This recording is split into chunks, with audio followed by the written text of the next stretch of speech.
Hello guys, ঘন্টা ৩ হয়ে গেল। মেয়ে দুইটাকে আমার বড় বোনের বাসায় রেখে আসছি।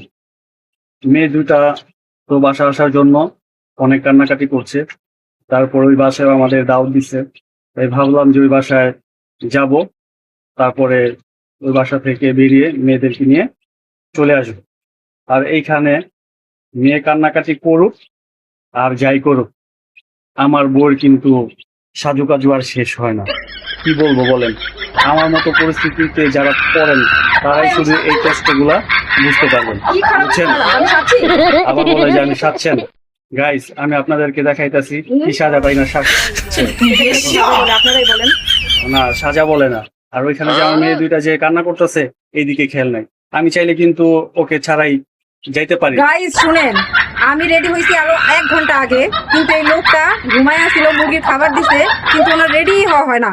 এই যে এখন মুখ ধুয়ে তারপরে বের হয়ে এখন আমার ভিডিও করতেছে। কি চাও? আমার জন্য না, লেট হয়েছে। আপনারা কিন্তু ওর কথা একদমই বিশ্বাস করবেন না। আর আপনারা জানেন মেয়ে মানুষ রেডি হতে কত সময় লাগে আর ছেলেদের রেডি হতে কত সময় লাগে। তাই আমার মতো যারা এই সমস্যার ভিতরে আছেন তারাই শুধু আমার এই কষ্টটা বুঝতে পারবেন, বুঝছেন? সবাই Guys, জানে। বলেন মিজাজটা কি খারাপ লাগে। তালা মারছে, মানি ব্যাগ টানি ব্যাগ সব রাইখা আসছে। আমি কিন্তু তাড়াহুড়া করে ওকে দায়িত্ব দিয়ে তারপরে কিন্তু বের হয়েছি। ও শুধু ঘরের তালাটা মেরেই চলে এসে পড়ছে। এখন যে যাব, রিক্সা কিভাবে ভাড়া দিব, কি করব, মেজাজটা কি খারাপ হয় না বলেন? আবার সেই শয়তানি দিতে হবে। কি বলবো, ওই যে দেখেন দেখেন আবার গেট লাগাইতেছে। তোমারে দিয়া কিছু হইব না, বুঝছো? আমি তো যামই, তোমার রাইখে যামগা।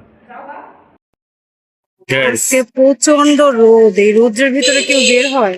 বললাম যে বাবুকে যে নিয়ে আসো, এই রোদ্রের মধ্যে আমি বের হবো না, তারপরেও আমাকে বের হতে হলো। দেখেন কি একটা অবস্থা, এই রোদ্রের মধ্যে মানুষ ঘর থেকে বের হতে পারে না, এত পরিমাণের রোদ। কি হইছে? তুমি এমন করে আছো কেন? এত দূরের পর তুমি হাঁটায় এলা, তোমার কি গরমের মধ্যে কেউ হাঁটতে পারে? তোমার জন্য এটাই ঠিক আছে। তুমি মানি ব্যাগ রাইখেছো বাসায়, এখন হাইটা যাও।